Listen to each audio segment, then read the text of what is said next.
Hello, ladies and gentlemen. Welcome back to Titan and Olympus League. Tonight, we got Elysium taking on none other than Andromeda Esports Ascension. I'm Romeo, joined today by Halfling. We're switching it up. We're switching it up a little bit. I'm on the right, he's on the left. Switching up a couple other things. We're going to be popping pretty quickly into draft, a little bit behind. Sorry for the technical issues. Don't worry. Hopefully they'll stop next week. I think I said that last time, and then it's Friday.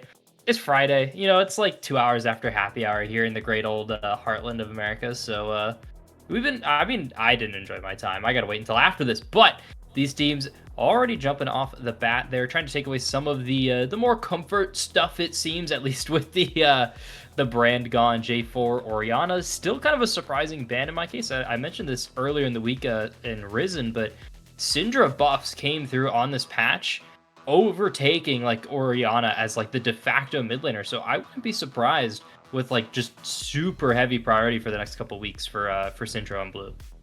Yeah, this is one of the league patches that I feel like actually kind of changed a little bit of the meta. I've been seeing like one of the other changes, like Xin Zhao, I feel like has become less of a prio pick, and he's going back to his kind of like pure AD self. Is there any other big changes you're seeing on this patch that you're like expecting to maybe affect this draft outside of like the Syndra, Xin Zhao type stuff? The whopping 15 damage on Aatrox. No, not at all. It's Senna. Was relatively unchanged for a while. I don't know if the hotfix has gone through yet, but they're doing the standard Senna soul count hotfix where they just kind of tweak her passive, or not her passive generation on the souls from killing minions. Usually the AD carry amount's 10%, the support amount's about 3%. Why they don't just set it to where if you don't have the support item, it's at 3%. If you have the support item, it's at 10%. That beats me, but champion's still super busted, so that's going to be the big priority. Still in the patch, and everything else is a little atypical, I guess, in these combos. Yeah, Shyvana gonna come out. I don't know how much we like Shyvana, because I mean Shyvana usually requires some pushing lanes to get her started. Sion gonna be locked in for probably their top lane, I would imagine. Caitlyn Nocturne with Orianna banned, obviously it won't be a Nocturne Orianna. Maybe a Nocturne Galio comes out here. Luck's gonna be the answer to go with Caitlyn. That's a pretty oppressive lane.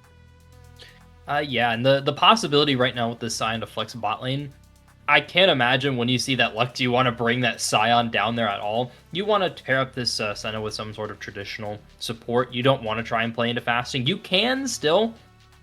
Not really into Caitlyn Lux, though. You're already ceding away priority in the lane. You're already giving them so much free space for 9 levels for a very big chunk of like the important part of the game.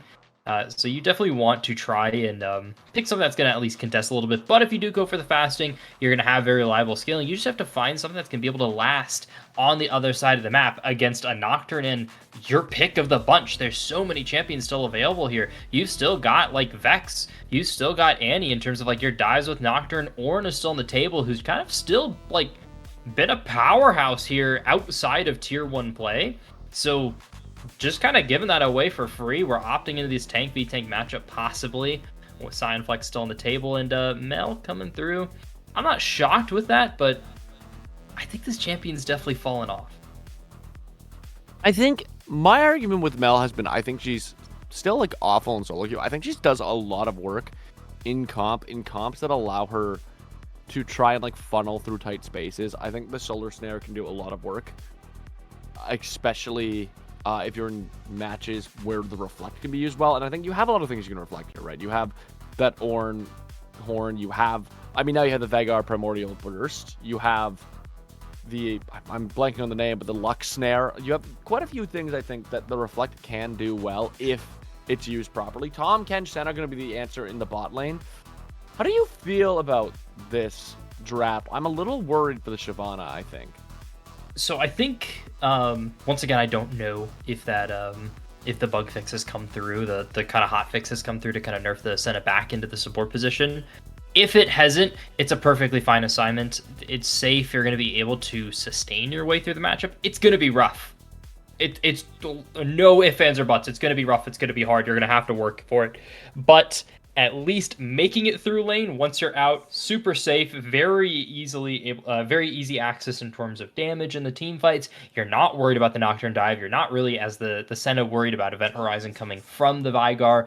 And you're going to be able to get a lot more damage out than expected. But I do worry when I look at specifically the Kate Lux and the Nocturne being able to just push the state of this game forward is going to be very oppressive. It's going to feel very hard to breathe here for Elysium, especially with a jungler like Shyvana, who, even if you end up going the traditional AD build with like Kraken Slayer or Shojin or Trinity Force, would pick whatever. It takes 2 to 3 items for this champion to get online. You need to get those stacks from killing jungle creeps. So it's a waiting game for Elysium here. They have to get online. If they're not able to establish some sort of like lane priority based on just hand diffing, it's going to be a pretty free game here for Andromeda. Yeah, I think there's so much they're able to do with their comp, and I mean, obviously, unbiased casting, but I'm a member of the Elysium org, and these are all guys I've played with, right? Like, I've been on teams with pretty much everyone in their squad besides Rutenium.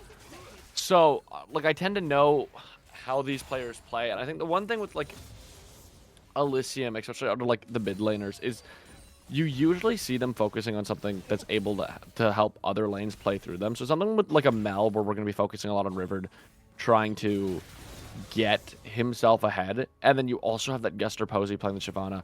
I'm just a little scared, because I think what we're seeing right now, and even like with the Veigar pushing the Mel, it's kind of like 3 pushing lanes into Eli. And I do think if Eli can get to the late game stages, I mean, there's a bit of a chance, but of course Veigar Ornn's still going to be oppressive. Like, I really think Elysium's best chance is to win through like that 25 to 35 minute mark, where you're like kind of in the mid game before Veigar's overly oppressive, before all the ornaments have come out. But if Shyvana gets shut down from some invades from like the Caitlyn Lux, from like the Veigar, even from Ornn being able to rotate in those early levels, I'd be very afraid to see what happens to Elysium in this game 1. And to stack on to the Doomer talk, the anti-Eli establishment here on the cast, Nocturne level 6 is just going to be more impactful as long as you're able to like find that key on your keyboard at some point. You're already dealing with the suppression here in the bot lane. It's a very easy dive to get set up there. You're already dealing with River opting into a lot of these trades and not really making a lot great use out of the reflect there. Finally seeing it come out to be able to pop on top of a trade here, but Guster's going to get spotted on a ward. And there comes the Abyssal Voyage. Not much going to land, though. Yeah, I mean, even Shyvana being there, it seemed like Caitlyn Lux tried to back off. Nocturne did get to that Scuttle Crab first, was able to claim it. There's going to be a bit of a fight in this river. I think Nocturne takes this one if he lands the Fear.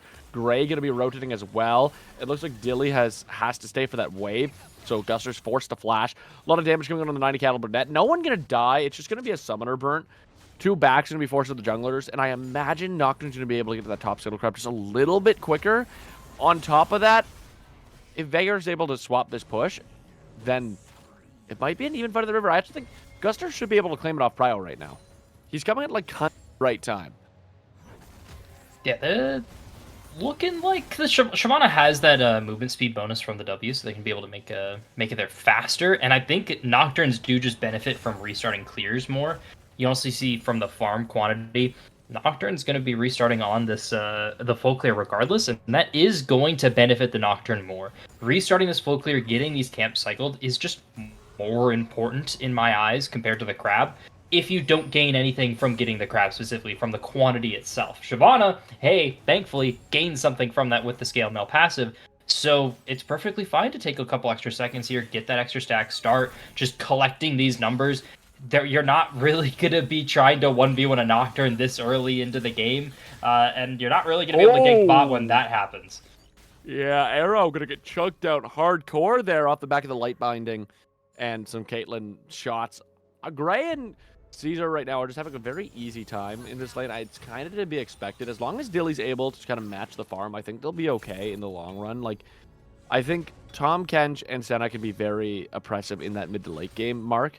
We do have a bit of a gank here coming from the Mel. Mel going to try to go for that Solar Snare, is going to miss it, but the flash is burnt on Lux. There's a turnaround. Tom Kench going to go down. Lux finds first blood, and now Nocturne here on the rotate.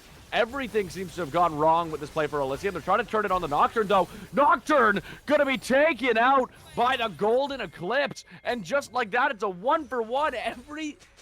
everything that could go wrong for both these teams kind of went wrong in the back of that play. A little bit on the overstay. Once they got that free kill towards the Lux, you're happy. The Lux is going to be able to use this gold well, has that last chapter on the reset, so you just have to temper the aggression and accept that the play is over, regardless of who's showing up the area. But the Call to Forge God, Call of the Forge God gonna go through. There's going to be Ornn, who's got that early levels, and yeah, the Bellowing Breath, flash under tower, finds Ruthenium, and it is able to get that first blood. Man, Brittle on Ornn just does so much damage. Especially when you're a champion that just gains free HP from Soul Furnace. Yeah, it's going to be pretty tough there. Dealing with Xanthor's passive, just being able to build items in the lane, it's going to be too hard for the Scion if you fall behind in resets. Yes, I understand wanting to stay there, get as much farm as possible, abuse the ability that Scion has to just clear waves even on low mana, but you need to accept that at some point that you're just not going to get the better of Ornn in the 1v1s at this point in the game. Not as a Scion. You need to find more cheeky avenues towards dealing damage, and now you're kind of on the back foot looking at not necessarily Grub spawn yet, or Dragon. Both those still up on the table here. Grub's not even up. But Nocturne's hitting 6. Shyvana is 6 first. Going to show up, and there's no ward here. Xanthor's in trouble. No flash. Yeah, no flash going to come out. And I think there's not a lot happening right now from Guster Posey.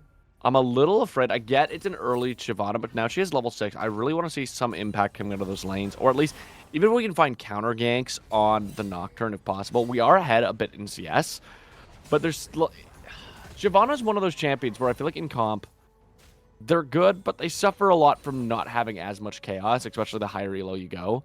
And Shyvana right now just hasn't done a whole lot. I love Guster, but it's been a bit to be desired off these ganks.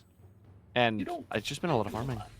I'm a Shyvana apologist. I've been, the amount of times I've received the words "your mom" and nothing else playing Norms games at unholy hours of the night is crazy. Playing Shyvana, you don't do a whole lot on these early ganks. Fear duration from the ultimate is like half a second, 3/4 of a second. You're not gonna match a Nocturne here. Very good route there from Dilly. Keeps them alive, unknowing that this is a waiting Nocturne.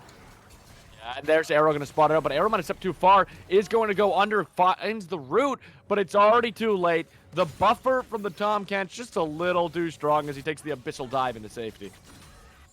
Yeah, and every second that these ganks don't work from the Nocturne, streamer mode Nocturne, mind you, we'll bother him after this. We'll bother them after this game to hopefully get that fixed. But every gank that doesn't work benefits the Shyvana. Staying in the jungle, that's all that Elysium needs to do here is just with the Storm. You can be down 2,000 to 3,000 gold with a comp like this as long as you front to back confidently and you respect and understand that the Senna is going to heal you up and still deal damage. It just takes time.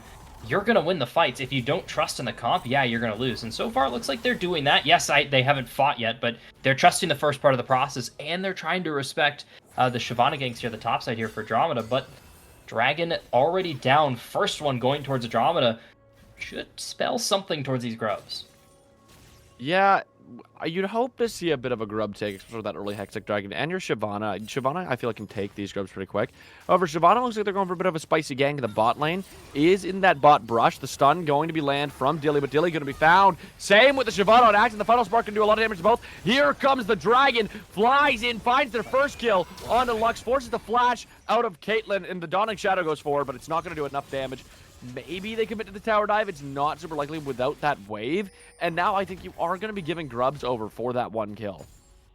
You're going to give grubs over, but getting something for the Shyvana. Once again, it's just a scaling dragon in the jungle. You want this to happen, so I think it's okay to give over grubs. There's no dedicated split pusher on the side of Andromeda. They've already got good siege with the Caitlyn Lux and the Vygar to kind of prevent access to waves, so that's no big deal. But this is a solo kill waiting to happen. All the Forge God under the turret, but it doesn't look like Xanthor's going to commit to the play. Mel going to pull up for the grubs. Can they steal one? They do! It's only going to be 2 grubs for Ascension, as Mel able to steal it, flashes over the wall, and gets out. I don't hate burning the flash for that. I don't hate it. I don't hate it either. I don't think you should have put yourself in that spot. The Grumblings are just not. I know it's like Voidlings, but Grumblings is funnier. Grumblings is objectively funnier. They're just not like that big of a deal. Like they die pretty quickly, regardless of the tower hitting them. Yeah, they reapply the passive, but if a tower is going to die, the Grumblings are not going to make it happen 99 times out of 100. So I think losing a flash like that is going to leave you open here 2 picks before this dragon spawns. You still have to worry about that paranoia. You still have to worry about the access that this Vigar has had access to you every single step of the way. Ion going to find the decimating smash, trying to get away here. The Brittle going to go forward, down to that last couple ticks of HP, probably about 100 health left in that health bar. You know, I'm not going to lie to you. I'm a bit of a grub supporter. I think 3 grubs. I think 2 grubs is kind of whatever. I think 3 grubs is really good on like Caitlyn Lux, who's like just because the one thing I think I like about grubs as an objective is you take tower plating so much quicker, and I think that extra 100, 200, 300 gold injection you get, especially from like a laning phase right now between Caitlyn and Lux, where you're just constantly shoving waves back and forth.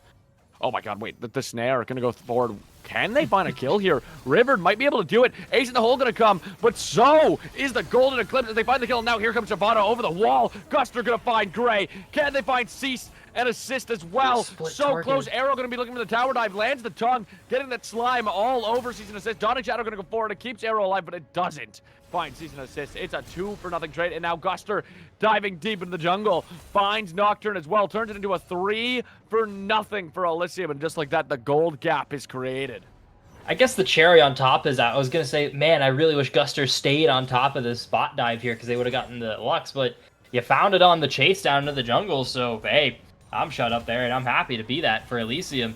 They're in a great spot now with the scaling comp already ahead now. They've kind of shut out. They haven't shut down, but they've shut out this Caitlyn Lux. They're not oppressive. Caitlyn's whole kind of identity is just being ahead by nature of her range. She's going to be super oppressive at first, but just into like the first 2 resets, and then she'll use that oppression to build a gold advantage through farm and through HP and maybe a plate, which has pretty much happened. But you've given away so much to just some kind of, I'm not going to say bad, but I call them pretty easy to execute Shyvana ganks. There isn't great vision coming in from the side of Andromeda to try and prevent these ganks. They aren't really aware or cognizant at all of the Shyvana wanting to try and get active early. They seem to be super kind of bent on just hoping that they're playing a 5v4 at this moment, and that's really coming to bite them now as this Dragon's taking over 40 seconds. Riverwood is the only person that I think you can try and abuse lacking this flash, and I don't see them being able to do that. Yeah, Paranoia is up, but look, they've already shifted the Scion here for Elysium. They want this Dragon. Yeah, Elysium kind of trying to make their way to it a bit early on that pathing. Meanwhile, Nocturne might be going for an early play, maybe going to try to find the Mel. We see him posturing for that Paranoia, but I don't think a lot's going to be found here. I think Nocturne's just going to go back to the clear, and they're just going to meet in the river. Right now, I would give the advantage over to Elysium, though, right? They're up 2,000 gold. I think this is the part in the game where Shyvana is really strong, especially with a 2-0 or an 0-2 Nocturne. Nocturne kind of needs to make a play before Guster's there, and Guster's already hovering this dragon. You need to make a rip on your ult, and there's just not much of an angle with Arrow and Dilly playing as safe as they are.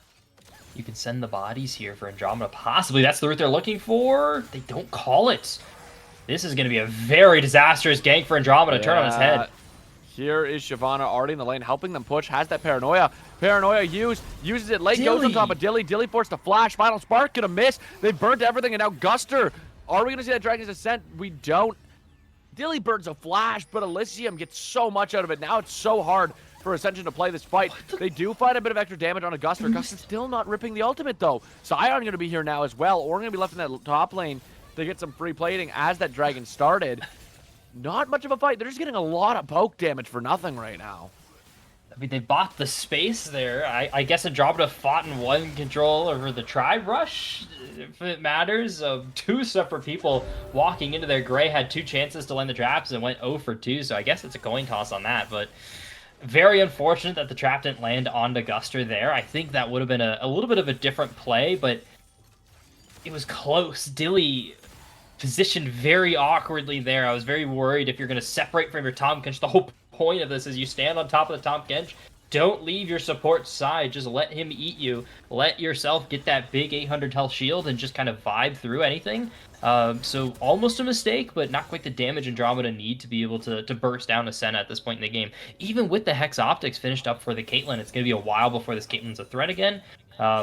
But they have to still worry about Guster, who's kind of identified the weakness. They've identified that this bot lane still isn't cognizant, regardless of them clearing vision. There's no wards in that Dry Brush. There's no wards in that Dot Brush. They're just going to get ganked, and they deserve it. Yeah, here's the Dragon's Descent right on top of Gray. Gray going to start getting pieced up by the Ember Strikes. Arrow trying to get on top. Finds the slow, and Gray's not long for this world. Guster going to go 4-0 so far as this Dragon. Yeah, now all of a sudden, the super hard scaling jungler is just in a is once again in an even better spot, up a full clear on the Nocturne, a champion that's supposed to be able to somewhat match that pace, who's been trying to beat them in ganks, but none of them have found effect. Rudin, oh, I'm not going to try and pronounce that name. Jenny in a bit of a difficult spot. However, Unstoppable Onslaught able to just keep him out, and now Guster is here, does not have Dragon's Descent, but still going to look for a fight. Dawning Shadow going to give them a big shield. Nocturne already so low health and trying to take this Rift Herald by himself. Goes down. It's stolen. Scion going to be going up the side. Finds Veigar. It's 2 kills for Elysium and a Rift Herald for absolutely free.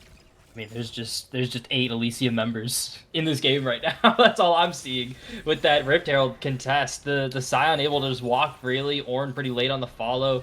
Nocturne essentially just leashing it for them. A good Rift Herald charge here too. They're gonna find this tower for sure, and that's gonna transition really easily into the next dragon. That's gonna transition really easily into any sort of top play. I'd really recommend trying to get another charge. Top. Oh, they get another charge. HP, though. It's gonna go to the bot turret though, and no one's there to guard it. It's another. Did we crash it or? Wait. Here it comes. Does it land? What's the driving skill? It lands. They find it. One more. Give us one more. Drive it all the way to the mid lane now. It's gonna die to air, man. I saw the Tomkins getting on the map, man. It's coming close, but 6 HP. We can dream. We can let our dreams be dreams sometimes. I love a good 3 Rift Herald search. Have you seen the one play where it starts in the mid lane, goes to the bot lane, and then goes all the way to the top lane T2 and just starts smashing everything? I don't recall that, but I've seen some wicked Rift Heralds in my time, especially back in like the double Rift Herald days, where there was just you were able to kind of get away with having multiple of them. Yeah, you couldn't drive it, but you could push Shelly pretty far, pretty easily with how hard it was to kill and how easy it was to defend. And Ruthenium is out of that kind of like very dangerous state in the Scion Ornn matchup where Bella's Breath doesn't matter because you can eat the entirety of it plus the Brittle proc with the Soul Furnace. So no problem anymore. The shield's going to eat it all. You're going to be in a very comfortable spot with Scion. Free clearing on the waves. Great usage of the Hall of Radiance. This is all just kind of a formality in the damage that you're taking. So it's pretty hard for Andromeda to kind of fight their way back in this game. You're supposed to be ahead. You're supposed to kind of win based on matchup and push like you saw at level 1, but they just lost the hand check. They got hand checked multiple times. They got knowledge checked on, are you going to actually respect that Guster's somewhere on the map? And the answer was no to all of those. And Andromeda now picking up the pieces. I have to kind of look at, 6 items. I have to look at maybe this Kate Lux can find some picks on the squishies, or maybe we could pick off Ruthenium, but no cleaver means that this is a very tanky Norn or Scion. Is Ruthenium the person we want to focus right now? I get he might be the weakest, but it is a Scion with ult up, right? Like on Unstoppable Onslaught, you can get out of any fight. On top of that, Decimating Smash are gonna come forward, and it's just what do we do? Like it's a Scion. It's a Scion with an Ornn, and you're a Nocturne with no damage. Surely there's a better lane to focus. Like, Mel is on the map. We have not ganked Mel once. You're one of the only champions on your team where the rebuttal does nothing. It blocks the Q. Does that so you don't get the bonus movement speed or AD. That has been nerfed. But that was another big nerf. But you can still kind of stick on Mel regardless, right? Like, especially with the Veigar. You have Event Horizon. What does she do if she's in the middle of Event Horizon? He put, Clarity can spend some time, walk up, put them in the middle, and they don't have to worry about dying because you're a Nocturne. I feel like this should have been the focus of the lane if we weren't going to focus on Caitlyn Lux early because, like you said, once Tom is level 6, he's going to just swallow it whole. But we just haven't focused on that at all. We're focusing on the Scion and the side lanes where we're getting counter jungled. Go mid! Go help the Mel lane! It is the easiest tower to take. Taking these side objectives are the easiest thing to do. You can just shift your mid lane up. Caitlyn is safe tentative, as long as they recognize that they shouldn't push past neutral and they should get back to their tower, which they are. So that's very good. I'm gonna hope that's a read from the Nocturne of, hey, my whole bot side's gone, guys. You need to respect the Shyvana ganking mid lane, go back onto the tower. They gotta play somewhere. They got some passive gold on the map. Rivered is in a very bad spot. It did River's get caught by Event Horizon, but that's their jungler hovering them, being the good guy. So no actual danger. Good guy Guster. Everyone get some hashtag good guy Gusters rolling in the chat. There's going to be another decimating smash onto the Ornn, who's slowly getting chunked out here. Ruthenium walking up finds the demolish proc. So much damage on the tower. Here's going to come to call the Forge God. It is just Ornn here. He has no teammates around. I think Ruthenium is fine. I think Ruthenium just gets to walk and chill. Oh, wait. He hit under turret. He's taking quite a bit of damage here, but it doesn't matter. Sion does Sion things, right? Like... Sion does Sion things, Ornn does Ornn things. The damage is there, but you need someone else to kind of finish it off. You're going to run out of mana before you're able to kill a Sion there. A little late on the move from Nocturne, but hey, off of reset.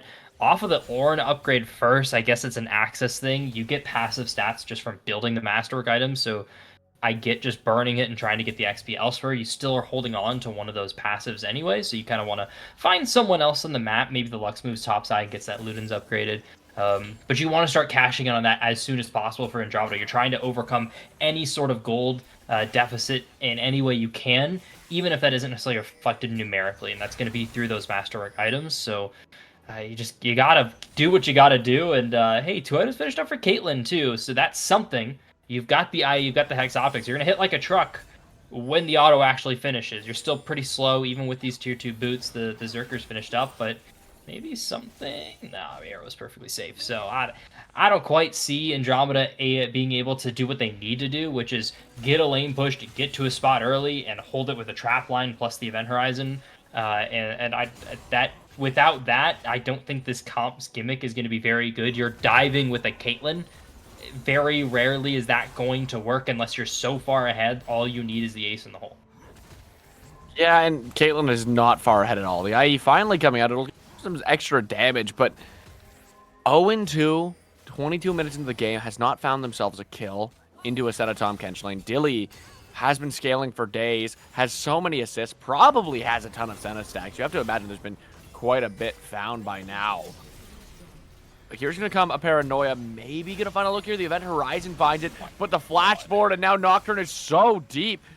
Guster not going to pull the ult, realizes all 5 of them are there, and just gets to chill. He has 2 people on the sidelines. Ruthenium has pulled up just to make sure people are safe, and Xanthor is here to finally give some more items. Is going to give that upgraded Ludens oh god. Dawning Shadow. Arrow still going to die from Xanthor. Here's going to be the TP from River, though, and they might be able to turn this around. There's going to be the double root, and Ornn actually steps into Caitlyn. Caitlyn going to disappear from the mat. Ruthenium goes down to find the kill. Shutdown going to go over from Veigar, who's able to use that Primordial Blast to take down the Scion. And now it's a 3v4 Elysium. Still in a good spot. I'm surprised Guster never popped the Dragon's Descent. They got chunked out instantly. They walked up, lost all their HP, and you weren't really able to get anything done as a Shyvana. You could flash ults, but then you're dead. The whole point is that you're trying to burn those abilities with this build. You're not that, like, AP mage, like, nuke Shyvana of old. You are this, like, rotation of the Q. You're burning, you're trying to burn Shojin stacks to kind of abuse the true damage coming out of that Q-empowered Q3. So with that off the table, it's going to be very hard to find success without it. Lots of mistakes, I'd say, from Elysium as well. I'm not really sure what Arrow's doing there at all.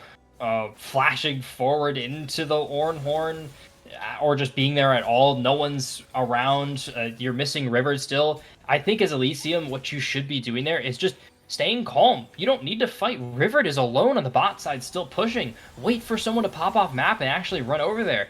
The only way Andromeda gets back into the fights is taking the fights that Andromeda wants. They want to find these plays where they're going to be able to just ability dump on 1 or 2 people and get away for free and wait for those cooldowns, because now all of a sudden they've set up their trap line. They've gotten to their space early. They have their push. This is their key to success, and Ruthenium is going to realize too that this shield that they get from the TP is going to run out in about 8 seconds. There's gonna come in anyways. Unstoppable Onslaught gonna land on Xanthor. There's gonna be event Horizon.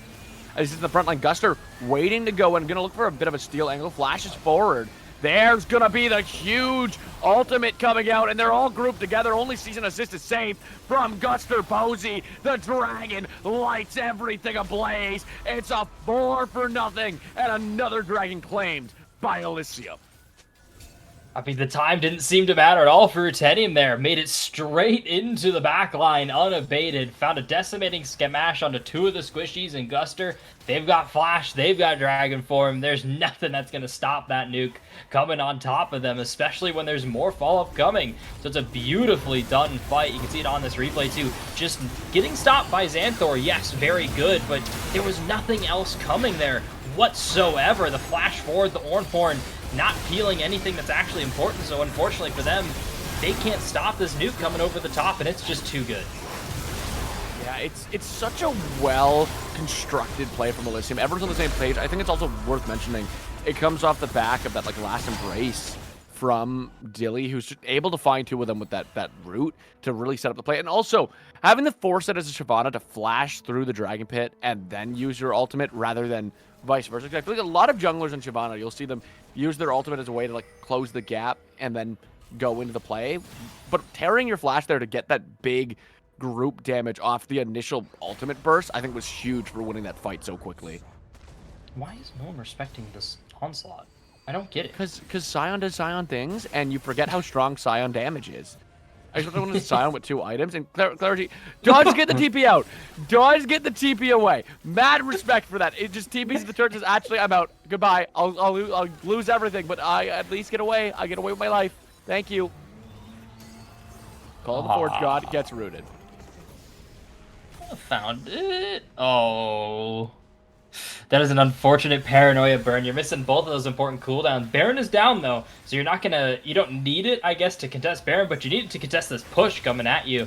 And Guster just does not care about anything whatsoever. Does have to Dragon Form out though. It's gonna be the Solar Snare. Goodbye, Nocturne. It's a 1-for-1 though. Arrow for Nocturne. I think that's probably a good trade for Elysium, to be honest. You still have a Ruthenium there to be your front liner. Clarity just trying to peel these waves away from the turret, but that empowered cannon minion getting a lot of work done. However, they do find it, able to get it off that dark matter, but the push stays strong. Shyvana just eating up the jungle. That bot T2 getting ready to fall on its own as well. Hard defense right now for Ascension.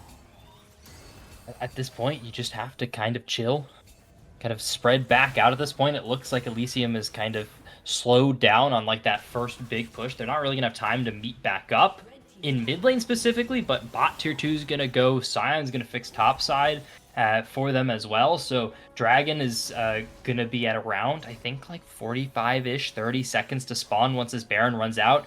So you're going to be fixing waves at that point. It's Soul as well. You have to be there. You have to fight this, and you have to start looking at your carries, which is everyone but the Ord on the side of Andromeda here.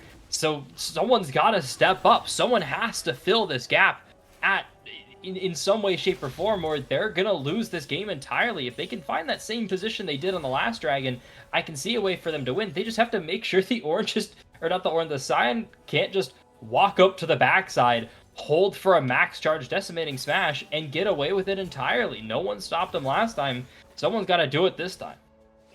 I think the issue between this time and last time, there is a now 10,000 gold gap that separates these two teams. I'd also love to know what the Veigar stacks are and what the Senna stacks are, because Senna's 1-0-11 here. That is a Senna who has just been getting assist after assist after assist and chilling. Dilly has had such a chill game, just landing the stuns, landing the Dawning Shadows, and then just getting the assist, not needing to grade for kills. And all the kills have gone to Guster, which is kind of huge for their team right now. Hey, eat your vegetables, kids. Buy your Merc Treads when you're against a bunch of CC. That's exactly why there. That stun does not last for any duration. Oh, goodbye.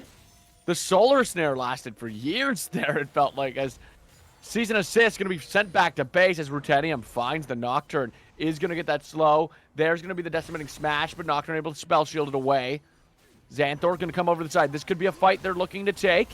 Mel on the sideline. Is their chance for a 5v4? It's your chance to maybe try to make something happen instead of just slowly getting eaten alive at this point.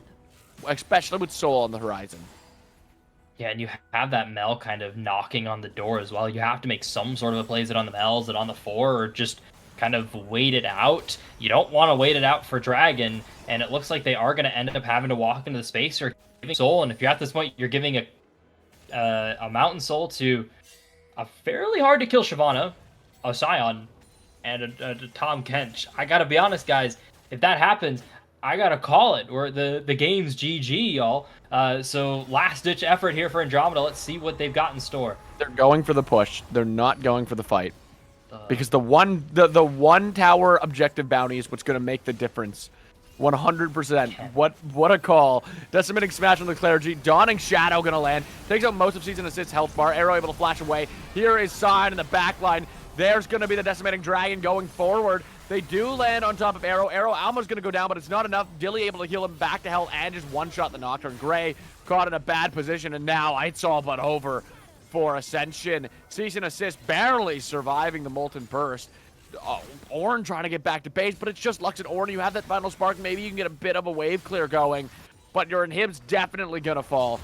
Probably 2 at this point. This could be the game. This could be everything. Elysium currently up 14,000 gold, 17-5, and they're walking into that base. The last wave, trying to get one shot. The final spark is going to finish it off, but the Reflect going to do a bit of damage. There's going to be the knock-up onto Ornn. Ornn gets decimated smash. Good night to Ornn. At this point, Sion could just tank it with a new wave walking in. It's just Lux. The death timer's coming up. There's going to be Veigar spawning. Veigar still doesn't have the Rabadon's death cap. Still doesn't have it quite yet. Hasn't been able to access the gold. They've got one last ditch effort here. Gray's back up. Has that LDR as well, but these are 2 waves. One of them's going to have a super here on the next time as well. So they've got 2 supers to deal with for minimum at least this Baron. Maybe even they're going to have to start dealing with the like fallout of those waves, or even the top side like getting pushed out from the Scion still pushing here, and that's going to happen around this Elder Time. I do like the discipline from Elysium not trying to end there. It's definitely a little bit of a force.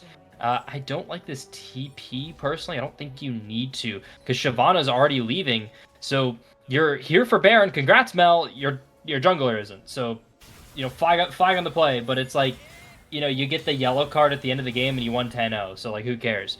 But look, the yellow card, you have the World Cup happening.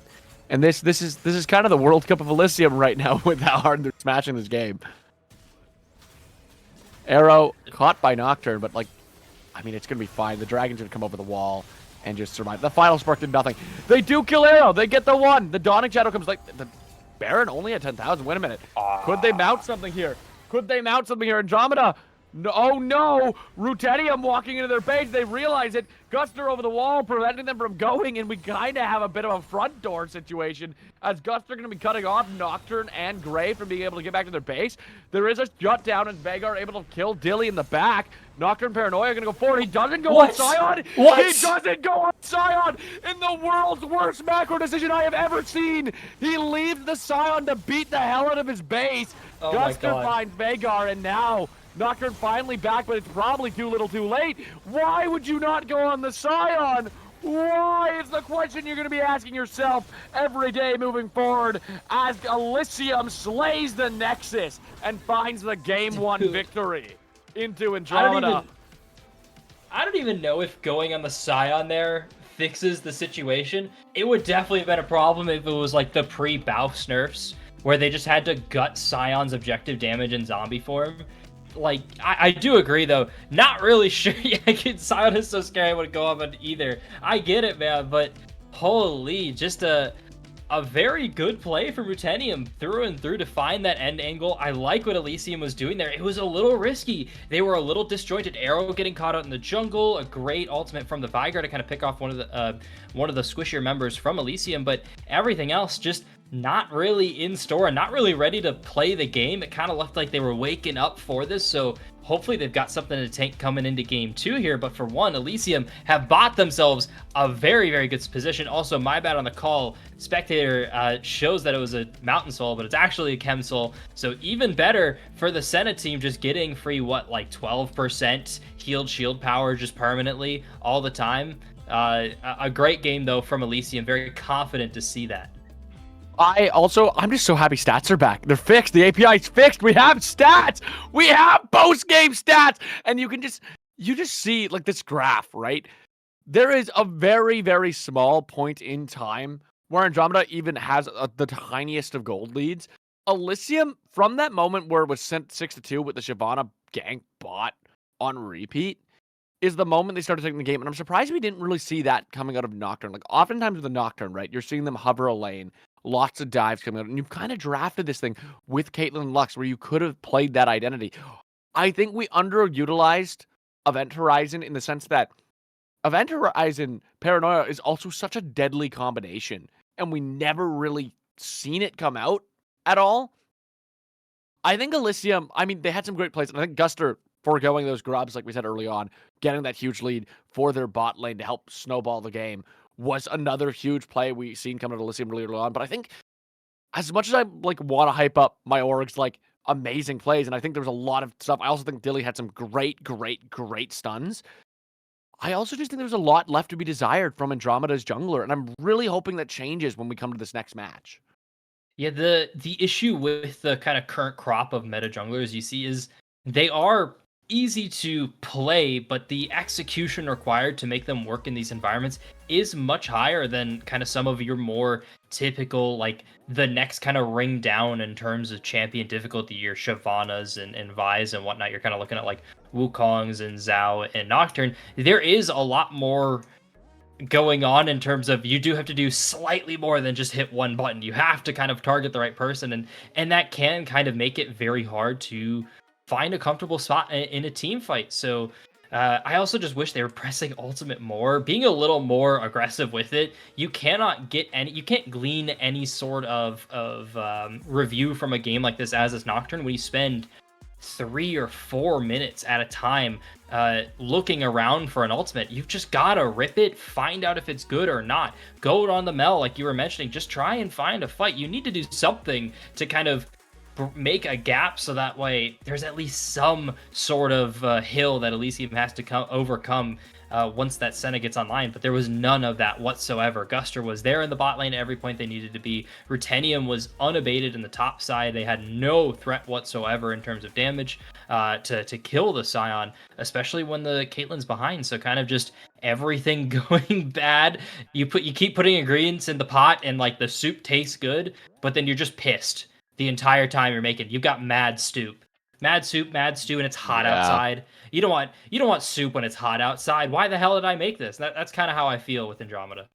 They wanted ice cream, they made soup, and they just didn't drink it right. It burnt all of their throats. The other thing, we gotta invade the Shyvana, right? We gotta invade the Shyvana when we had pushing lanes for the entire start of the game, and that just never came out. But Andromeda could fix a lot of these mistakes. They're pretty obvious mistakes to fix, I want to think, especially if you watch the match back. Of course, when you're playing and you're on the Rift and you don't have the vision, it's a bit hard sometimes. But if you take like that 5 minutes between games, you look back and say, what did we do wrong here? What did we need to do? We go ahead. You just got to fix those things between games. But we're going to go to a quick break, see if they're able to fix those mistakes, and we'll come back with the next draft, and hopefully Andromeda drafts something they're a little more comfortable with. This is Elysium, up 1-0. We'll see you after the break.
Hello, ladies and gentlemen. We are back and getting ready for game 2. Of course, we were going ahead and just checking the World Cup matchups. Did you? I've been paying attention to Canada. I'm in like prime Toronto. The streets are packed right now. Canada, I believe, tied 0-0. What happened with the U.S.? I'm sure most of our stream wants to know. Let's be honest. The game just started for U.S. Paraguay.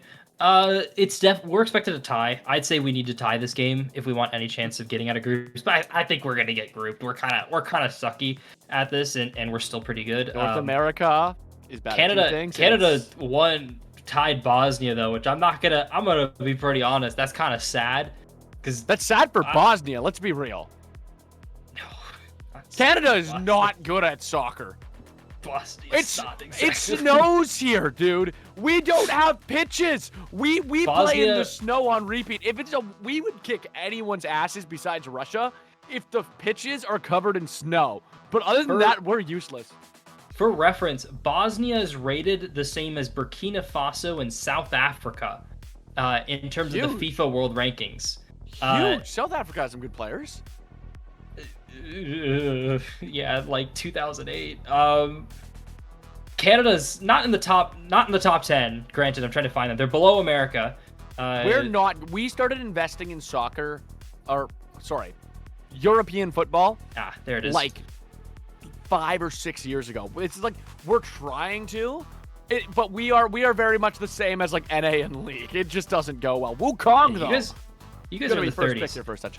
Enough the World Cup. Back to the game, indeed. The jungle is already out. Yeah. Amumu. I feel like that's an Amumu jungle. I think I know Arrow can play at support. I don't mind it acting as a flex, to be completely honest. Yeah, I do like it as a flex here. Dude, what do you mean? Okay, never mind. We're blinding Cassante really early in this draft. I don't hate it. It's Cassante. I do. It's fine. But like, what if you just R5 mid? What if you just pick Garen? Or Cho'Gath. Yeah, what if you just pick Garen or Cho'Gath? I'm calling this. This match is going to go way better for Cassante than you think. Were you here for the Cho'Gath last week? I think it was last week. I think you were caster with the Cho'Gath last week. Yes, I would have been. Yeah, that guy was just... We flipped it. You were BP and I was color.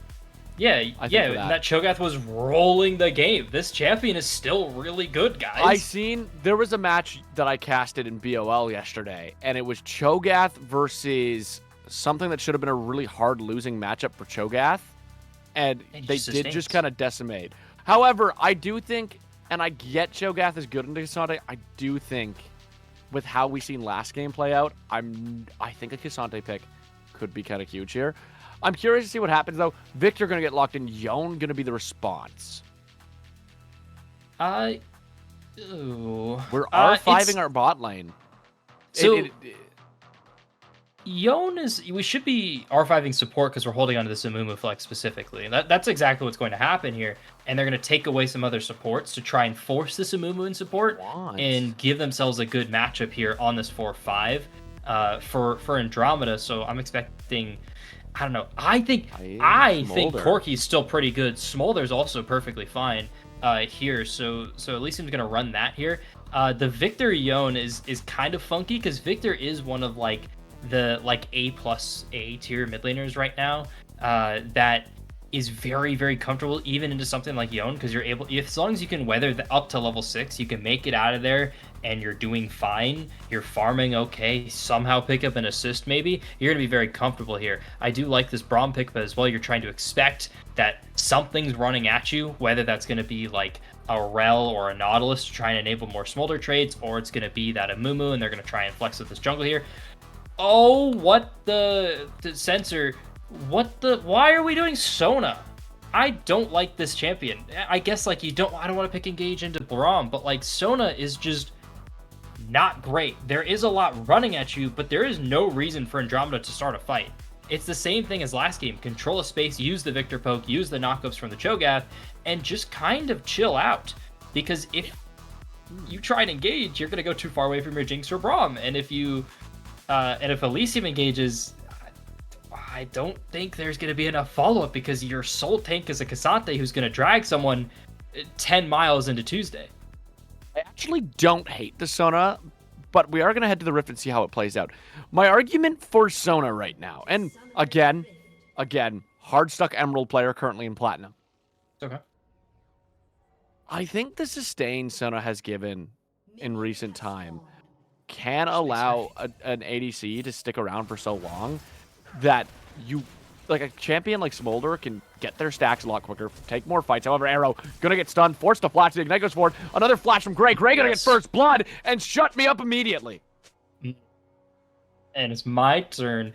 This champion blows level 1, kids. You cannot contest bushes, let alone against a Braum, one of still the kings of level 1. You're dealing with the Jinx, who's going to have enough damage to follow up. I don't really know what you're thinking there. Smolder can't help you as well. So I do agree with this just long drift into seeing the walk of shame for the Sona, because there's just not a whole lot that can really be done. As the Sona, you're already putting the Smolder behind. Your goal with Smolder is to create fights. Sona can't really do that at all. We're gonna jump back on again. Gray running up. There's gonna be the stun on Arrow. Arrow taking so much damage. Dude. They're gonna go down again. Arrow kind of asleep at the wheel. The lights are on, but clearly nobody is home. Market.com. I'm gonna check to see if there's a poly market bet on this game real quick, just to see if maybe Arrow's placed it. What are you doing, dude? Hey, if there's anything I know about Arrow, Arrow's a huge fan of not only Romeo casts, but content games. This might just be a content game. They R5'd the Sona to make it a content game. I believe that to be the case. Yes, I'll take it. I'll take it seriously. It's fine. You're still going to be able to scale, but the whole point, as I was mentioning before that happened, your job is to try and create fights for the Smolder to reach 10 stacks a minute around minute 13, 14, so that way you can kind of get to that all-important, like, 23 to 25 minute 225 marker that you need as Smolder. You need that, otherwise you're going to fall behind this Jinx. You're not going to have the items you need, because now you're level 2 against the level 3. Braum's going to be able to start poking. Braum's going to feel confident. Oh, there's going to be the bandit shot in, but River not going to be able to land the Spirit Cleave as Chernergy able to get out of the way, loses the flash, and I imagine we'll see Guster Posey here very, very soon. I'm surprised Guster's pathing up. Oh, sorry. Tried to hold down this burp without just ripping it on cast. But was it like a yummy one? No, it was not. I'm running with Chenergy for the Victor. Just to hopefully make it better. That sounds I'll take it. That probably is what it's meant to be. I'm notoriously bad at getting names right. However, the slow gonna go on to Dilly, and now with the Wukong there, it could be a very scary position for them. He's waiting for them right behind the tower. Top side, Xanthor taking a lot of damage, forced to flash, and now Arrow's doomed, right? Like, Arrow's gone, but Dilly gets away. Dilly gets away, gets a couple more stacks. Maybe the play is we give the kills to Jinx. That's okay, because Smolder keeps stacking. So, where I come from Risen, and Risen, we have this rule that I've helped establish this rule in the Risen cast. Jinx in Risen is a monster. I think every time I cast a Jinx, if she gets 3 kills, she's got like a 90% win rate across like 30 games. It's ridiculous how much this champion just relies on getting these 3 kills. So we're at 3 kills now for Jinx already. So maybe that's the content piece you're mentioning from Arrow. Maybe it's a little bit of a lapse in judgment of just how hard it is to kind of recover a game state for a champion like Sona. But as of right now, Jinx is scaled in my eyes. She's got tier 2 boots, and I think it's a great item by the way. That's a problem. This is a champion that I really value getting items on, and I think it's good to get tier 2 boots. Something's wrong. No, Guster just barely missing the bandage toss. Chenergy could have went down there, going to be able to just walk into tower. You know what I can't wait for, Halfling? You know what I'm super excited for? I have an interview scheduled with Arrow and Guster for this weekend, for the Titan interview. Oh, dear. And I can't... Oh, wait. There's going to be the flash forward. River going to be able to find the stun. Chenergy going to be followed up by the Guster Posey bandage toss. Another one, but he's under tower. He's under tower. He barely survives, and there's going to be another kill for River, the first kill for Elysium. I get to interview Arrow. And when we play Guess the KDA, you bet this game's ending up there so we can talk about what the comms sounded like. I want to be in the comms room right now because I know Dilly to be such a calm player, but I feel like anyone would be losing their mind right now. This is, if the comms are good, though, it's a good sign. The vibes are okay. So if they can keep the vibes up, that'll be fine. And the scaling is still there. You've still got great access in team fights. You're still gonna have a pretty good team fight situation once you scale, as long as everyone's staying mobile. I hope everyone's been playing Warframe because I have. So if you're mobile like that, then you're going to be in a very comfortable spot for Elysium. But if you try and kind of like honest front to back this game, you're going to really struggle against a champion like Wukong here. But you are also going to struggle against Rutenium on this Cassante, who's kind of putting in the work. Yeah, definitely putting in the work, finding that knockup, finding a decent matchup for himself right now, despite how strong Cho'Gath is. Of course, Cho'Gath has that feast up, and the feast takes a lot away from the fight for Cassante, especially all out becomes such a dangerous ability to use at points. And Rutenium now losing a lot of this trade, getting down to that feast range in his health. However, if you look in the mid lane, there's a gank coming through, and Yone is piecing up the Victor. Guster trying to exploit it. The Fate's Unsealed gonna miss, but Guster able to stay on top of Chenergy, who's still level 5. They're walking into the topside jungle. Can River get there in time? We probably get one more bandage shot from Guster before it's under turret, and yeah, that's gonna be chased all the way to the top lane, and now that Dragon's gonna go firmly over to Andromeda. And Ceaseness can flank. You're just playing against two junglers here as Elysium. Feels very good. They're doing the Advid. There's two of them. I can't do it. They've got 6 players on this team. What am I supposed to do? It's so hard to really play out in this situation. Good thing though, Elise is going to be able to counter jungle a little bit. They saw that Wukong the Dragon, of course, but Dilly's not having a good time. Dilly is not having a good time. Mumu getting the huge counter jungle in, gonna get those 3 camps. Wukong gonna look for a bit of a counter jungle. Dilly has to leave, but if he tries to walk away, he's gonna get super mega death rocketed, and there it is. Good night to Dilly. The barrier can't save you. Arrow stuck. The TP gonna come through. However, so far behind, still doesn't have Crescendo. The TP is all for nothing. And now Yone here, no Fates Unsealed. Guster going to miss the bandage toss, but finds the Curse of the Sad Mummy, and it's going to be a kill for Rutenium. Hopefully they can get this top and mid lane spiraling, because we know this bot lane is lost. It is a lost cause bot lane. Another kill going towards the Jinx. A good cross map, though. I like the idea from Guster, the execution and the timing. A little off, but that's fine. And, oh, dear lord. But still an okay spot for Elysium, all things considered. A Cassante is a good champion to have when you're dealing with a Fed 80 carry. You can remove them from a fight. You can buy just a ton of armor. But then you're dealing with this Victor. You're dealing with this Cho'Gath. You're going to be itemizing quite a bit of MR as well. A kind of big call out to pick up Force of Nature. I don't know if someone's listening, but this is a pretty good Force of Nature game over Kaenic Rooker. And yes, I know the Magic Shield is great, but the movement speed's going to be super nice to pilot around fights. You're going to be dealing with slows. Don't worry, we got a second pause coming in a second here. But as of this moment, nothing really committed to yet. It's probably going to be a Kaenic. It's still okay, but the extra MR just makes it very comfortable for a champion like Cassante. Yeah, the extra MR will definitely do a lot for Cassante, especially, like you said, into the Cho'Gath matchup, Victor's on the map. A lot of reasons to buy matches. The one thing I think Elysium has in their tank, though, especially with this being such an Ascension-focused game, but all of the gold being on their ADC, your Wombo is incredible. Let's face it, Elysium's comp in team fights is not hard to play. You just look for the Wombo, you look for the Fates Unsealed, you look for the Curse of the Sad Mummy together. And if that happens, Jinx doesn't get to move. So Jinx could be 10-0. And don't get me wrong, the poke will hurt. But at the end of the day, if you have a Yone and a Mumu on top of you and no way to peel, it's going to be rough. And yeah, you have the Braum, you'll have that Glacial Fissure. But most of these champions, they don't really have an easy way at stunning a target. Dilly, though, going to get caught by these traps here. Never mind. Expert piloting around it. Great job to Dilly, who's able to survive. Unlike his support, sorry, Arrow. It's kind of just going tit for tat right now, looking like they're trying to find some amount of normality. But the problem is that Dilly's over 25 stacks, so any sort of access to wave just means you're going to be naturally pushing the wave. So I think it's a mistake here, a blunder from Gray and company to push to try and force this dive. You leave yourselves open, but I know Arrow's a pretty free kill. Get caught by Clenergy, but Clenergy not able to find the Arcane Storm. Guster Posey is there, but Guster Posey doesn't have the Curse of the Sad Mummy up. The Clone going to go forward. The Cyclone going to find Guster. Fates Unsealed is not available for River. I believe they just blew it and missed, which is not a great look. And that's just a nice kill over to the Wukong. Now Wukong and Jinx getting very strong. The only other person you might want to get some kills on soon is this Victor, who's able to help catch Rivered. Wukong gonna steal the kill from his Victor, though.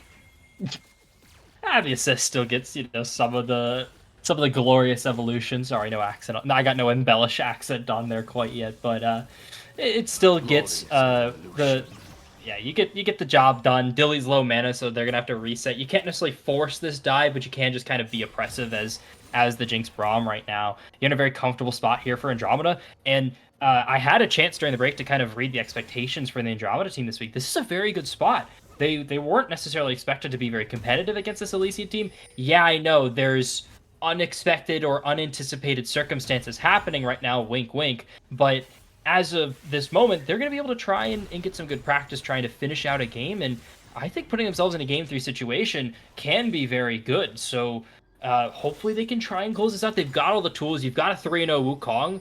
All that means is you've just got to push some sort of a fight, make something happen with your Wukong and your Jinx on the screen, and you're going to win that fight. So let's see if they can kind of meet up to do that. Dragon in 1 minute. They're going to have push here in the mid lane in a couple seconds. They're going to have push bot lane, obviously. So let's see if they can kind of get that done. Hey, Dilly and Arrow could turn this around. Arrow, almost level 6. Crescendo almost available. Kind of huge, if you think about it. If you think about it like an arrow bar, you know what I mean? Like an aerodynamic. Yeah, it's excuse me. That was waiting for that one. It is pretty good. You're gonna have kind of utility in these fights, and more CC is gonna be helpful, but the damage is gonna be on the lower side. Arrow offers something though. It's not nothing. So as long as they can kind of get that level 6 lockdown here before this dragon spawns, and they wait for the fight, and they try in 4v4 specifically, I think they're going to be in a good spot. But if you get poked out before it, or if they actually poke out before it and they keep Gray pretty low, this might actually be a pretty comfortable situation for Elysium. Just don't face check the bush! Arrow trying to get vision down is going to take a sizable chunk of HP, but it might be the thing that actually keeps Dilly and Arrow alive. It looked like they were going to try to go for a step up there, but knowing Wukong's in that bush, they're going to be safe. Guster walks in the bush. Curse of the Sad Mummy available. There's going to be the Crescendo, but Dilly not there to follow up with any damage. It's okay, honestly. I don't, yeah, you're expecting... I know the exact comms in this situation. I've been here before. You're like, okay, we know they're in this bush. We know they're camping it. Let's try and CC dump in this bush, and let's just burn all our AoEs and try and get the kill. No, you know they're in this bush, avoid it, and just plan around them being there and waste their time. You losing Flash there is a big it's a terrible situation. It's an unforced error, and it's going to be a very uncomfortable couple minutes here, because the big thing that Guster kind of has to push this game is that Flash. You have that Flash Curse of the Sad Mummy combo. You have that ability to just push any fight and make it good for your team. It's gone. You have to land a Bandage Toss, which hasn't been terrible. Also, big call out on Chenergy burning the ultimate to push the wave. I rarely see mid laners at this level doing that enough. It's super good. It's great tempo. They're going to be able to reset, have a good back, have an item, hopefully, with these assists, but the farm is kind of on the lower side, so probably not. Oh, Blackfire Torch. Very good here for Andromeda. They're going to be going into this Herald in a couple minutes in a very good spot. Blackfire Torch already purchased for Victor, who's been able to just get assists. Yone does have a lot of CS right now over the Victor, but the boots buy has prevented him from being able to get that first item. I do think I'll have first item before Herald. I think the top side of the map is where Elysium can get some of their gold back. I think you need to take a team fight should Ascension go for this top side play. I'm curious to see if they rotate their Jinx over or not. I think if you're gonna play the Herald, it's probably smartest to swap lane, send the Jinx and Braum mid with how far they are ahead, and send Lenergy into that bot lane, who can probably piece up the Dilly by himself anyways. Yeah, the only worry is the Sona Flash ultimate. Apologies. So yeah, but then you win the top fight easily, even if you go down. It is what it is. It's not like the bounty is a Jinx, right? Like you give up a Victor kill, and you probably win a topside team fight that Elysium is kind of forced to take at this stage in the game. So like you made it to the very end too. It's perfect there. So this is like the big concern. Though, your mid lane. Guster didn't land the Vanish Toss. So did lose the didn't even burn the flash. Okay, so all the tools up here. Cease is pushing this fight. They want this to work. They want this dive to happen. But now you're diving a Sona with ultimate. You're diving Mom as well, who's gonna clear that wave. But here comes the Wukong and the TP from above is burned. I love this call off too on the play. Yeah, the TP is more than enough. You're happy to take it. However, Fates and Seal is going to go forward. Forces a flash at a Gray. It is a strong flash. That is a big bounty if you can find a way to claim it. Krista's Dad Mummy going to go on Clenergy or Chenergy, and Rutenium is here to help secure the kill. All out. Doesn't quite get it under tower, but it's still enough with those Tofo strikes to get Rutenium. And it's another kill over to Cassante. You do find something on the back of this Herald. You're going to find a very... The top side objectives have been pretty solid here for Elysium. It's off the help of these roams coming in from the Cassante.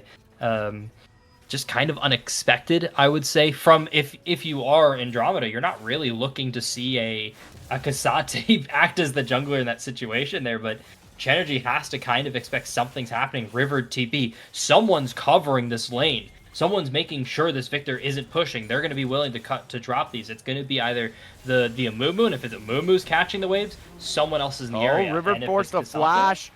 The dash going to end right before he sees the Wukong and the Chenergy. And do you know the Chenergy, as Chenergy and Wukong get another Yon kill. Wukong, though, just really doesn't want to give any of the kills to Victor. And this... I'm just kind of sad for him. I feel like we've had so many kills that are so easily handed to him, and we just don't do it. I would really like to see Chenergy feel the Chenergy. You want something on the Victor at this point in time. It's fine earlier on. You want the Wukong to get that to Trinity Force as fast as possible. That's a super important item spike, but at this point, yeah, something should be going over. You should start seeing more gold kind of shifting into this Victor's pocket. Not the end of the world once again. Should be going bot side, picking up 2 stacked waves in a very safe location. Now, TP not online, but on the right side of the map for this dragon coming up in 50 seconds, they're going to have Xanthor topside with that empowered TP finished up and ready to go. Rutenium's going to have that as well. So this should be a full 5v5 fist fight. If Andromeda pick that up with some vision and they see that that's happening and they aren't in the right position, they have their pick of the crop. They can go topside, take a full tower, take some jungle camps. They're going to be spawning here in about a minute. So let's see if they kind of call that. Or, hey, you can just opt into the fist fight. You're up 3,000 gold at this point in the game. All of your champions are in a great spot. You've got a 2-item Jinx with Runons, and mid tower is going to be gone here in a second. Fates Unsealed going to miss Chenergy, and now Chenergy going to be able to get a lot of damage here. The Rift Herald going forward. River gets stunned. I don't think River wins this fight. River actually proving me wrong. Yon just does Yon things. However, he still goes down off the miss of the stun. The Mortal Steel not going to do enough work, and he goes down. And this is now getting very, very damning for Elysium. Landed, I think, 1 or 2 Mortal Steels and a single Spirit Cleave. Still almost won the fight.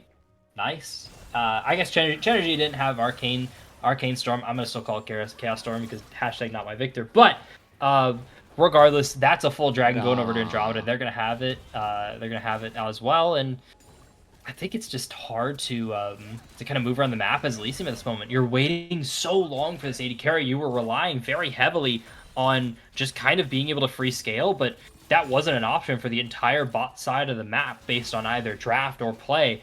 Oh, Guster, what are you doing? Guster caught in a bit of a rough spot. I don't think he's seen the Wukong on his wolves. Wukong is going to eat it alive. Does burn the Cyclone. Mom going to come through. Doesn't get any damage off, though.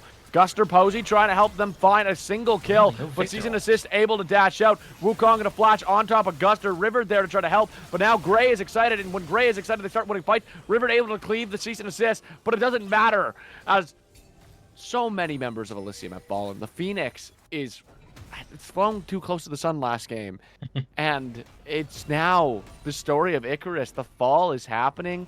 The Jinx 4-0-4. Causing an error into Elysium's system. I think they're crashing. They, I mean, it's just a little too much happy gaming early on. You can get away with this kind of a Sona play if you're like the Sona Tarek of yore, when like Perks and Caps were playing that lane, I think, years ago. Like, yeah, you could fall this far behind on Sona. You'd scale because you have a Tarek, but like that's not the case here. You're still playing with an AD carry. And you're playing with a pretty squishy front line, so the margin for error is very short. You can't kind of wait. Once again, you can't wait for those like honest front to backs where you don't have everything stacked in your favor. Oh no, and they're arrow, trying arrow. to favor this guy. Arrow has no crescendo. They're on the run. The zap lands. They're going to try to commit to it, but Guster is there. Arrow able to walk away. Just barely. Just barely. It took 3 people moving. They did get the victor to get leap bot side, but no waves are missed. The silver lining is Dilly's starting to farm up pretty well. Should be hovering around like the 150, 160 range based on what they've been doing right now. So doing okay, but it's going to be a pretty late Smolder buff, and this Wukong's 2 items, so anything that they want is theirs. Yeah, Wukong on top of Guster Posey right now. There's going to be a big crescendo. However, it still doesn't look like a winning fight just yet. Gray taking a lot of damage. River trying to hop on that Wukong. There's going to be the 3rd cleave, and they find the shutdown. It's huge for Elysium, but Guster Posey going to go down to the Arcane Storm. River, can they get away? Chenergy not going to follow up. It's a great 1-for-1 at the end of the day. The shutdown, too, for Elysium, so they're happy to pick that up. They're going to go up on the play. These Chaos Storms from Chenergy have just not been great, the targeting on them specifically. If you have Guster standing right next to you, you're probably going to still have access to damage. So, just, you know, micro mistakes kind of costing space at this moment, but a good root. Stun, and they're stuck all day, but there was a TB behind. Here comes Rivard, who's trying to find Gray. Gray able to get away, and the 3rd Mortal Steel not going to land as Rivard wastes the TP and doesn't get anything for it. I like the look, I like the idea, but again, the execution missing and the tools as well to make this work are just gone. You don't have, once again, I keep reiterating this, you don't have a Leona, you don't have a Nautilus, you don't have a Rel, you don't have a Braum, you have a Sona. You have to make the CC, you have to make the play. It's not going to happen magically out of thin air. It has to be your soul laners, it has to be someone else, so it's just super hard for Elysium, and it feels like they're just not confident in these fights. They're not confident in these situations. They don't know what to do. They don't know who needs to make these plays. They don't know who needs to land this CC, and they don't know what a good fight looks like at this moment, and it's costing them so much space. You can see like the makings of great mechanical play. You can see the makings of solid like fundamental players, but this is just not their game. It doesn't look like this is the same team from last game. It looks like they kind of just messed around too much, and now we're kind of waiting around for Andromeda to remember how to end. Oh, Guster Posey going to look for an angle, finds the Curse of the Sad Mummy. This could be used. Fates unsealed on top. The Wombo combo is here. The shutdown goes to River. Jinx is down. Rotenium going to find the TP. Guster goes down, but they found the shutdown they were looking for. Maybe they were hoping to get a little more, but Dilly probably got some great stacks of it. Chenergy going to be now coming. It's a 4v4, not necessarily the best angle. They're going to find Chenergy in the bush. Can you feel the Chenergy? Da-da-da-da-da, my Chenergy as Cho'Gath going to get hit with the all-out. Season assist, not going to be able to go to the tower. Xanthor going to die to kill for Dilly, and now they're on top of Chenergy. The Tofu Strike's going to knock him up. Not able to get the Black Coat. He does. He flashes to it and gets away. But just like that, Elysium is back in the game, and they're feeling the ground underneath their feet. I spoke it into existence, I guess. They kind of remembered, hey, we need to throw the CC at the targets. They found the ultimate. Guster's been waiting this for so long, but it's also just the spacing from the side of Andromeda just not quite there. Xanthor so far behind on this TP because they didn't TP. They walked here. So that you could tell from the no shield, whereas Rutenium showed up with the shield. Yeah, it didn't end up actually mattering in terms of the shield, but the timing was what was super important. Chenergy coming from the bot side of the map, also pretty slow on the play, and just I get why Wukong's farming too. I completely understand you're trying to heal up, you're trying to like regroup for the fight, but no one seemed to have picked up that from Andromeda. They still got a gold lead. You can see in that picture-in-picture too, they picked up a tower as well, and Dilly's moved a little too far forward, but it's just damage. They're going to be the bandage shots. Curse of the Sad Mummy back up. Can Dilly do it? Mom comes in. Guster does take the kill from him. Nevertheless, you find Jinx again. Is this Andromeda starting to crumble? River going to go for the Fates Unseal. Can the feast be found? Xanthor doesn't find it at the very end on the Vorpal spikes, but he does go down to River. Elysium, they're finding their avenues back into the game. They're starting to form a monopoly. And this is before Smolder even has a full stack. He's got to be getting real close. And at that point, the game gets even easier for Elysium. Yeah, it's going to get even easier. They're finding the right fights. Andromeda got too confident, too cocky. They've cut their gold lead as well themselves. This is their own doing. They're delivering themselves into Elysium hands, and Elysium has finally kind of woken up and seen these are the opportunities we can take. We have these tools. Amumu starts off with that Leandries, now has that oh my god, why can't I remember the name? Sunfire Aegis? Sunfire Aegis now, damn. I'm old. It should be Sunfire Cape. Sunfire Cape is way better. I don't blame you. It's like Ninja Tabbies are Ninja Tabbies. True.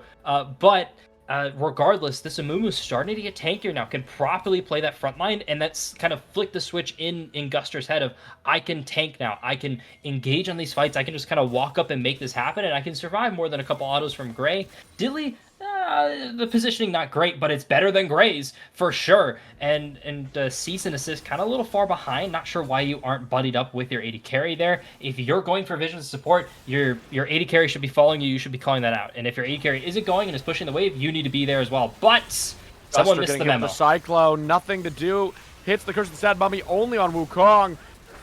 Just like that, that might cost them Baron. But we do now have a fully stacked Dilly. Dilly finally getting into those stacks up, has the execute. Mom gonna go forward. Lots of damage coming out. River gonna find the Fates Unsealed. That's a shutdown to Yone again. Yone 6-5-1 here, but Dilly now on the verge of getting caught. Cassante on the run, gonna be clearing some wards around that Baron pit.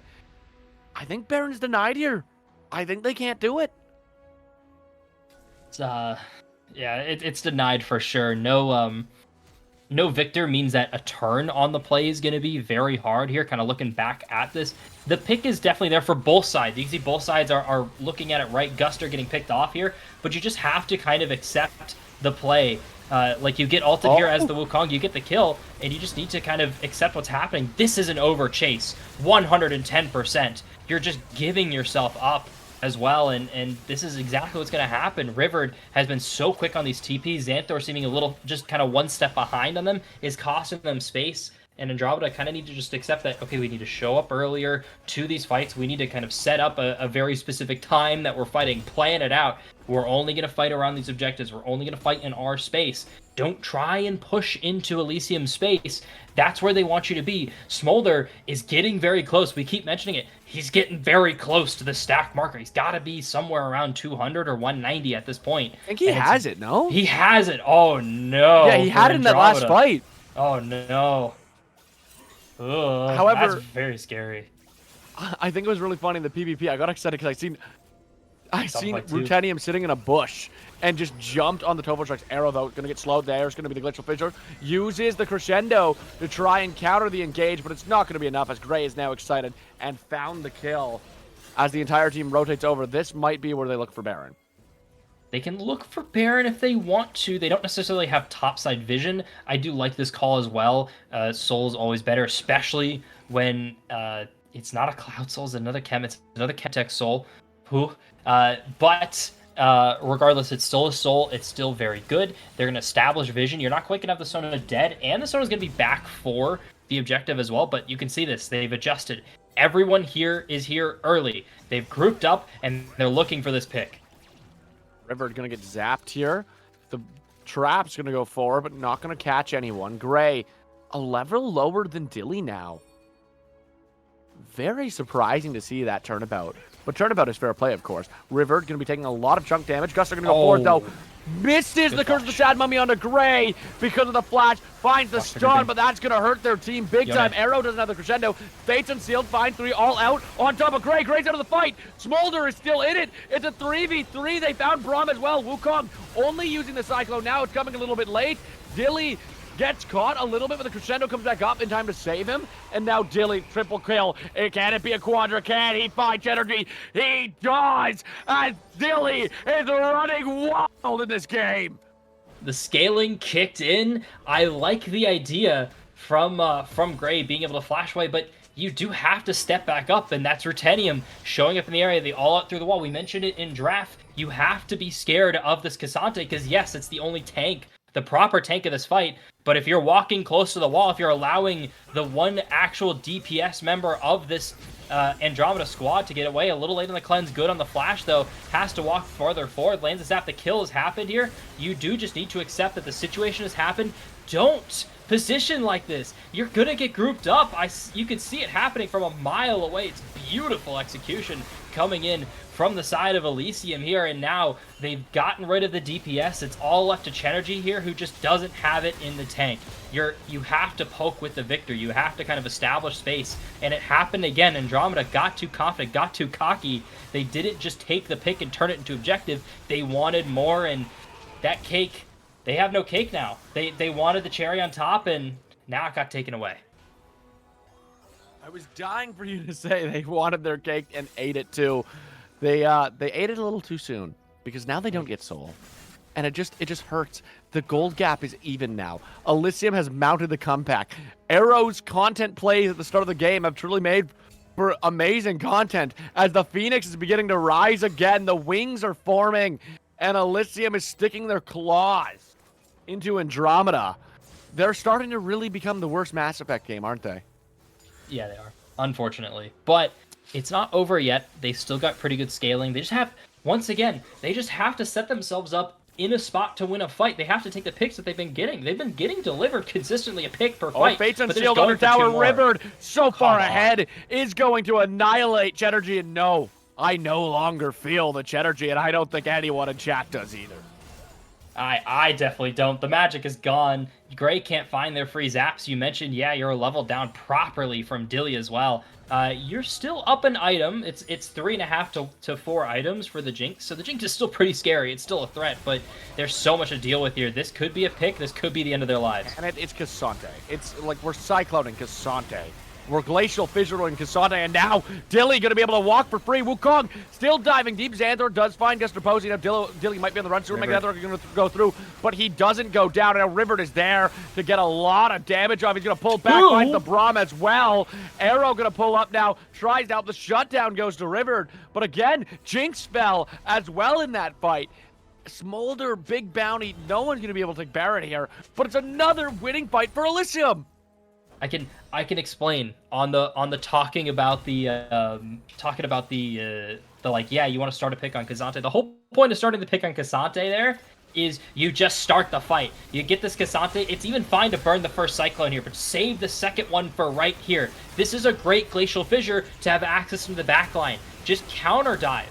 It's perfectly fine. Riverd's going to be late to this fight, but Wukong just staying on this dive, staying too long, trying to once again get everything that they want, but you just need to accept the situation as a fact.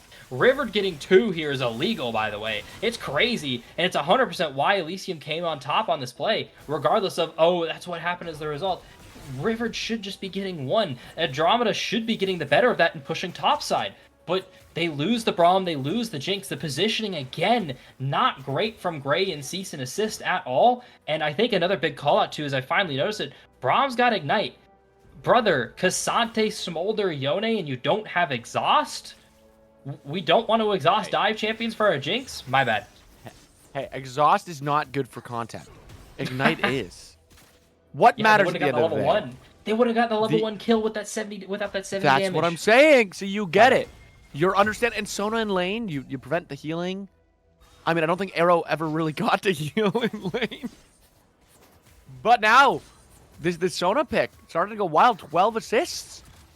Maybe the Sona pick was the friends we made along the way, and Dilly is a friend, and Sona has found it. Sona actually popping off late in this game. These crescendos keeping them alive. They're able to help Dilly just stay healthy in these fights, move a little faster. I mean, Arrow still is playing it a bit like an engaged champ, but it's so chill. As Chenergy doesn't get to play the game.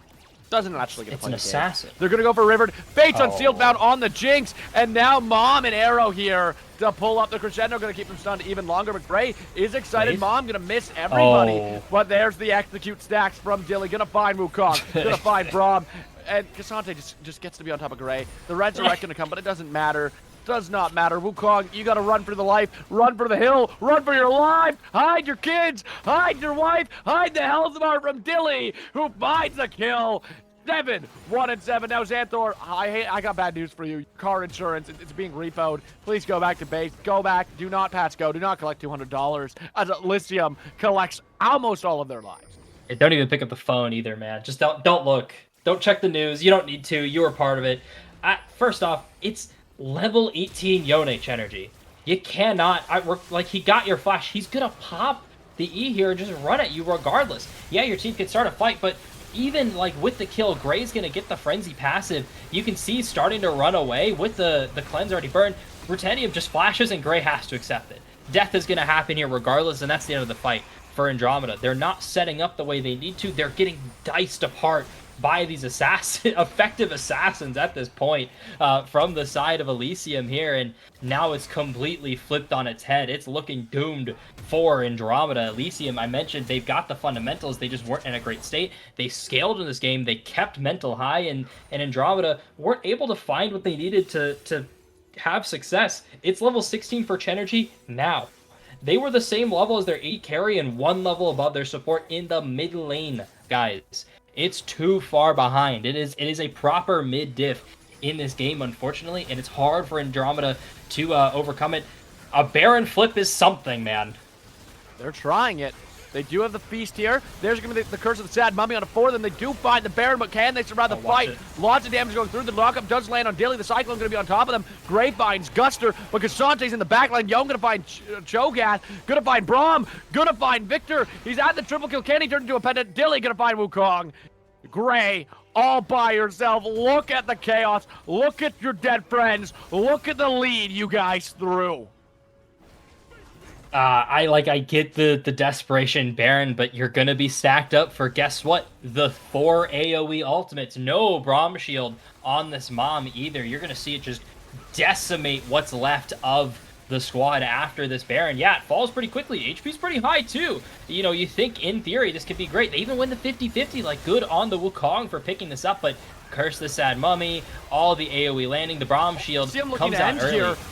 River gonna go on top of the Jinx. Jinx gonna be found. Gray was too far up. There's gonna be the GA burned. They might be able to end right here. Dilly on top of Gray kills the ADC, and now the first Nexus Tower gonna fall. The second Nexus Tower, all well on its way. Chenergy is here, but doesn't have the wave clear right now. As Rutennium on top of him, the Tofo strikes. There's gonna be the knock-up. Chenergy has no health to fight this. River there as well. It's all the damage dealers on Elysium. Mom comes through. There goes cease and assist. Dilly gonna get dove by the Cyclone, though. They find it. The shutdown goes as well on Kasane. Finds his first death. River trying to finish the job, but isn't able to.